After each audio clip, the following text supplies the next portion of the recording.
So, hi everybody, and welcome to 5 Minutes Yoga from the Inside. I'm Sandra, and it is nice to have you back here again with me. In today's video, we're going to have a closer look on what makes a good yoga equipment. And if you are new to my videos, please make sure that you hit that subscribe button so that you will be always notified as soon as I publish a new content.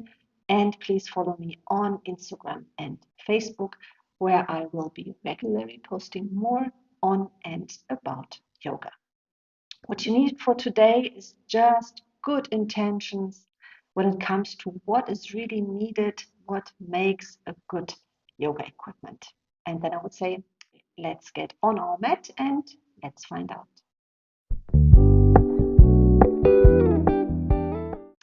So many people wonder if it is necessary to get your yoga equipment right from the start. It took me years to really feel experienced and ready to get my own yoga equipment. So wherever I practiced, the studios usually had yoga mats and blocks and belts available. I would suggest you don't rush into buying anything and really try yourself first out. So what should I buy first? For me, a yoga mat is the first and the most important ingredient for a healthy yoga practice. A yoga mat should give you good grip, so make sure you don't slip. And each one of us is different in weight and height, so make sure that you really fit in your yoga mat. So neither too thin, like this one, for example, nor too thick, like this one. This would be the perfect mat. And secondly, I would advise you to buy a block and a belt. So block and belt are mainly used to support the pose you are in, to lengthen the upper part of the body or the legs.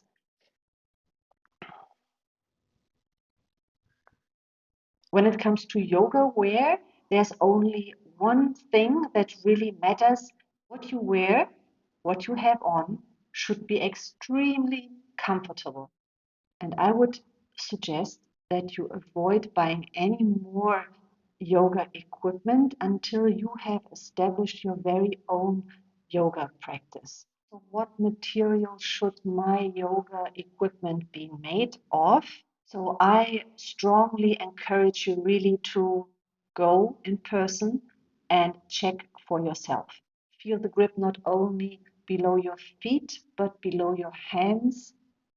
Out, lift up your wrists and really press the fingertips down and forward just to feel how much you can actually stick to the mat. When it comes to yoga blocks, I personally use yoga blocks made out of cork, not only because it is a natural product, but it is much more resistant and durable. My yoga belt is made out of cotton, so you can wash it easily. And a lot of people wonder why they can't use the normal belt they have at home. Well, usually the belts that we use at home, they are too short. So this is why we use a yoga belt, and mine has a length of 3 meters. So they usually are in between 250 and 3. Usually ours from home do not support that necessary length. So where can I buy my yoga equipment once I feel experienced enough and ready to go for it? I would always look out for a local supplier instead of buying online. I like to meet the people who sell me my yoga equipment. So tell them about your needs and even ask them for advice. Do not buy the cheapest product. Choose well and consciously because you know that this is a lifetime investment. Yes, like always, I hope that my insights on what makes a good yoga equipment, helped you somehow to move forward on your own yoga journey. Maybe you just started and now you know, oh, okay, I don't have to buy right away everything, so I just take my time and I try myself out and I take the mat from the studio.